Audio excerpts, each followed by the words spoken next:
अस्सलाम वालेकुम, मैं हूँ इरम। कुकिंग बाइट्स में आपको वेलकम करती हूँ। आज बनेंगे ऊपर से खस्ता अंदर से नरम भुरभुरे मुंह में घुलने वाले मज़ेदार तिल वाले बिस्किट। नान खटाई छोड़ें और ये मज़ेदार बिस्किट ट्राई करें जो किचन में मौजूद बहुत ही सिंपल इंग्रेडिएंट चीनी, मैदा और घी से बहुत ही मज़ेदार बनते हैं। चलिए स्टार्ट करते हैं। बिस्मिल्लाहिर्रहमानिर्रहीम।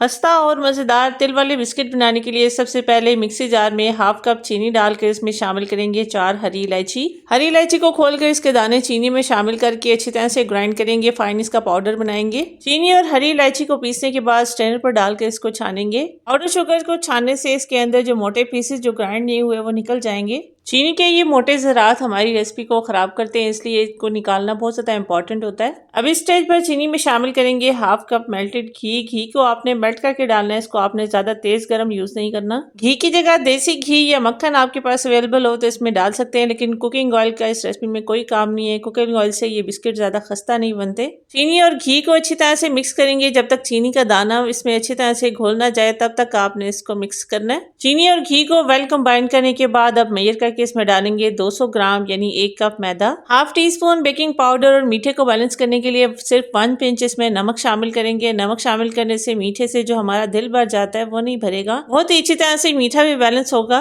और सिर्फ 1 कप मैदे से ढेर सारे बिस्किट तैयार होंगे इंशाल्लाह ताला। अब 2 टेबल स्पून सफेद तिल शामिल करके स्पैटुला से पहले इस मिक्सचर को फोल्ड करेंगे। स्पैटुला से फोल्ड करते हुए आप देखेंगे कि लिक्विड कंटेंट इसमें बिल्कुल परफेक्ट है, बहुत ही अच्छी सी डो फॉर्म होगी। स्पैटुला से डो को अच्छी तरह से मिक्स करने के बाद स्पैटुला को साइड पे करके अब हाथ से इस डो को मिक्स करेंगे। स्टेज पर डो हार्ड लगे और बाइंडिंग मुश्किल हो तो इसमें 2 टेबल स्पून आपने नीम गर्म दूध यूज करना है, लेकिन ज्यादा दूध आपने डो में इस्तेमाल नहीं करना वरना बिस्किट हार्ड हो जाएंगे और खस्ता नहीं बनेंगे। बिस्किट की डो रेडी करने के बाद 10 मिनट के लिए कवर करके आपने इसको फ्रिज में रखना है। 10 मिनट का डो को रेस्ट देंगे। अब उस मोल्ड को रेडी करेंगे जिसमें हमने बिस्किट को बेक करना है। घी या ऑयल लगाकर इसको ग्रीस करेंगे। इस मोल्ड के बगैर पतीले के ढक्कन के ऊपर कैसे बेकिंग करनी है जानने के लिए वीडियो को एंड तक लाजमी देखिएगा। बिस्किट को एक ही साइज और शेप में बनाने के लिए यहाँ पर मैं 1 टेबल स्पून यूज कर रही हूँ। अगर आप हाथ से इक्वल साइज के बिस्किट बना सकें तो आप हाथ से भी बना सकते हैं। बिस्किट की डो से छोटा सा पोर्शन लेकर पहले हाथ पर इस तरह से दबाकर इसको ज्वाइन करेंगे। फिर दोनों हाथों के दरमियान इस तरह से घुमाकर इसकी एक बॉल बनाएंगे। फिर हल्का सा प्रेस करेंगे। बहुत ही अच्छी सी इस तरह से बिस्किट की शेप बनेगी। इसी आसान तरीके से सारे बिस्किट बना के रेडी करेंगे।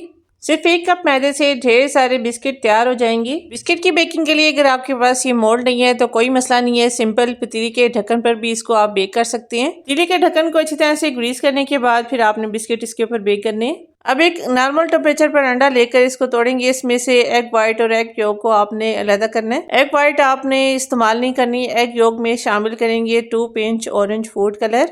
एग योक को अच्छी तरह से मिक्स करने के बाद बिस्किट के ऊपर अप्लाई करेंगे। आप चाहें तो अंडा स्किप भी कर सकते हैं। बहुत से लोगों को अंडे से एलर्जी होती है। अंडे की जगह आप दूध और चीनी वाला मिक्सर भी लगा सकते हैं। पाउडर शुगर में थोड़ा सा दूध शामिल करके फिर ब्रश की मदद से आपने बिस्किट पर इसको अप्लाई करना है। अंडा लगाने के बाद बिस्किट को मजीद खूबसूरत बनाने के लिए सफेद तिल भी स्प्रिंकल करेंगे, जिससे ये बिस्किट दिखने में और भी ज्यादा खूबसूरत लगेंगे। ना सिर्फ दिखने में खूबसूरत होंगे, खाने में उससे भी ज्यादा टेस्टी और मजेदार होंगे ये तिल वाले बिस्किट। बिस्किट की बेकिंग के लिए यहाँ पर पतीला गर्म हो चुका है। 15 मिनट पहले मैंने इसको प्री हीट कर लिया था। अच्छी तरह से ये गर्म है। फ्लेम को स्लो करेंगे।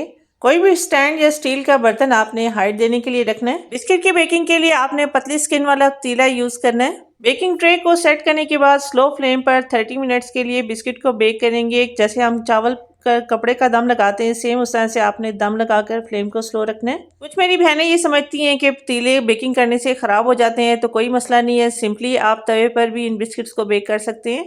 तवे को अच्छी तरह से गर्म करने के बाद फ्लेम को स्लो रखेंगे। स्टैंड वगैरह की जरूरत नहीं है, डायरेक्ट आपने इस तरह से ट्रे तवे के ऊपर रखनी है। मेरे पास बेकिंग के लिए नॉन स्टिक तवा है, आप आयरन वाले तवे पर भी इनको बेक कर सकते हैं। कोई भी बड़ा बर्तन या पतीला जो इसके ऊपर पूरा आ जाए आपने उल्टा करके इस तरह से रखना है। बेकिंग टाइम इन बिस्किट्स का 30 मिनट है। सिर्फ 30 मिनट में ये बिस्किट बहुत ही अच्छी तरह से बेक हो जाते हैं।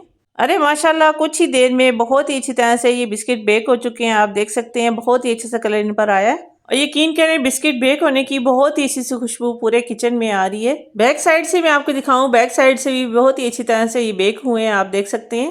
दूसरी तरफ जो तवे पर हमने बिस्किट बेक किए थे वो भी बहुत ही अच्छी तरह से बेक हुए हैं, आप देख सकते हैं। ये बिस्किट जब गर्म होते हैं तो थोड़े से सॉफ्ट होते हैं। आपने गर्म गर्म बिस्किट ट्रे से निकालने नहीं है वरना ये टूट भी जाते हैं। बिस्किट को अच्छी तरह से ठंडा करने के बाद ट्रे से निकालेंगे। नान खटाई छोड़ें, ये मजेदार बिस्किट ट्राई करें। ऊपर से खस्ता अंदर से सॉफ्ट मुंह में घुलने वाले ये मज़ेदार बिस्किट आप भी ट्राई ज़रूर कीजिएगा। कमेंट करके मुझे बताइएगा कि आपसे ये बिस्किट कैसे बने। यहाँ पर अपने व्यूवर्स अपनी प्यारी बहनों से रिक्वेस्ट करूंगी, रेसिपी ज़रा सी भी अच्छी लगे तो लाइक ज़रूर कीजिएगा। चैनल पर पहली बार आए हैं तो सब्सक्राइब कर लीजिए। जज़ाकल्लाह। सो मिलते हैं अगली वीडियो में एक और नई अमेजिंग रेसिपी के साथ। तब तक के लिए अल्लाह हाफिज़।